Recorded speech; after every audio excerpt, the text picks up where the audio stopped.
There's a single mantra that has helped me my entire life bypass fear and make really any dream I've had come true, no matter how scary it seemed, no matter how intimidating it was, or how unprepared or inexperienced I felt.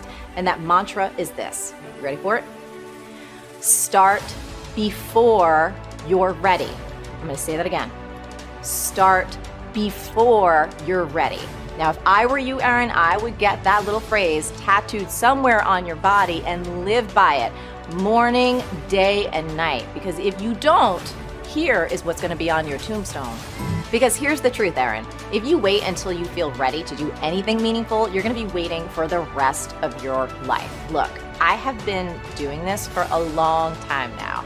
I've supported tens of thousands of entrepreneurs to start and grow their businesses across 160 industries and across 119 countries. And I've noticed some similarities. Among the people who are the most successful, the happiest, the people who are actually contributing the most, they all have one thing in common, and it's this. They all start before they're ready. You see, I think you've misidentified the enemy here, because the enemy, it's not making mistakes. It's not changing your mind, and the enemy is not your fear. The only enemy that you need to defeat, my friend, is not getting started. This is what most of us just fail to realize. Action is the antidote to fear. Action creates progress and momentum. And action, consistent action, is all you ever need to make anything happen in your life. Don't give away your power. So anytime some nasty criticism or BS comes your way, you have to say this: you cannot take me down. I will not give you that power. I want you to make that your new mantra in life. You got to realize that people can say whatever they want, but you do not have to take it in, and you don't have to let it ruin your day. Your time on this earth is so precious, and it's really, really important that you protect your soul. Deeper, wiser part of you wants this thing so damn bad. And the moment you imagine yourself going for it, you have worries like, will people laugh at me? Will they ignore me? Maybe this isn't even really an idea. What if I do it and it sucks? Am I going to destroy my reputation? Am I going to lose my marriage and my family and wind up living on the streets? My friend Stephen Pressfield talks about this kind of fear in The War of Art, and he says, remember our rule of thumb. The more scared we are of a work or calling, the more sure we can be that we have to do it. And he continues, the more fear we feel about a specific enterprise, the more certain we can be that that enterprise is important to us and the growth of our soul. Personally, I don't think that anyone should ever accept where they're at in life. Doesn't matter if you're just starting out or if you've already hit some really big goals. Because when you lose your hunger, you lose your edge. And it is as simple as that. Now here's the deal. If we humans don't have something meaningful and challenging to work on, we all tend to get lost pretty darn fast. And I'll tell you something else. We can go to some pretty dark places. At least I know that's true for me. So there is some nuance to this, and it's really important that you get it. So you can be 10,000% grateful for what you have right now. You can smell the roses, so to speak. And you can be super hungry and psyched about what's coming up next.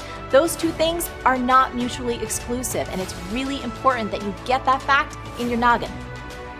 Be boldly not for everyone. So what does that mean?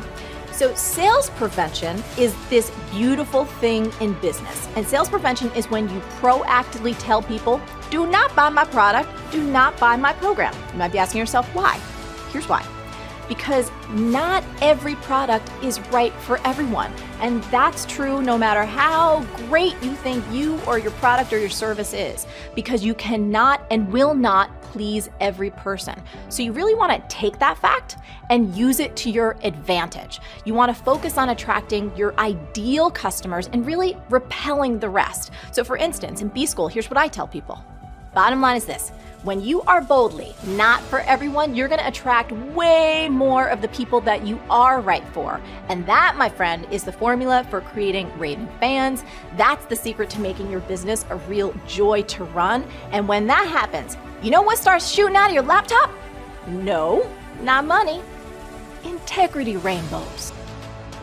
Now, a mistake I notice a lot of folks making, especially in the beginning, is they want instant results. They want these blockbuster hits like a bajillion followers on social media or millions of dollars in sales after only a few years or maybe even a few months worth of work.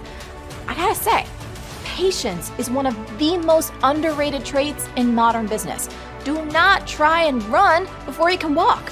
You got to take pride in starting small and scrappy, and we try and operate small and scrappy to this day. You've got to be consistent in what you do. You have to be relentless. And most important, this is the thing, you need to write this down. Work your tail off to make your product effing outstanding over the long term. You see, we're living in a time when we are allowing our brains to be trained to underperform. We've become addicted to checking our phones, right? To social media and all kinds of stuff. And in doing so, we are reducing our ability to stay focused and do the deep, important work that we're meant to do in this world. Now, what I'm about to suggest isn't complicated and it is not time consuming, but it will require you to take back control of your time, take back control of this beautiful brain, and trust that your world will not immediately fall apart if you don't immediately respond to every ding or every buzz or every question or every request. It's just 3 simple steps, and I promise if you use these 3 steps every single day, you'll not only get more important work done, but you'll start breaking the destructive, addictive behaviors that are killing your brain and your happiness. Step number 1 is do creative work first. Now, a big mistake that's really easy to make in today's world is to try and do all the little things and knock them out first, and then you have this fantasy that you're going to have all this time for the big, important creative work later in the afternoon. But have you ever noticed that this rarely friggin' works? Am I right? Here's why trying to do all the little things first is a really terrible idea. Because when you wake up, you have this full tank of cognitive fuel.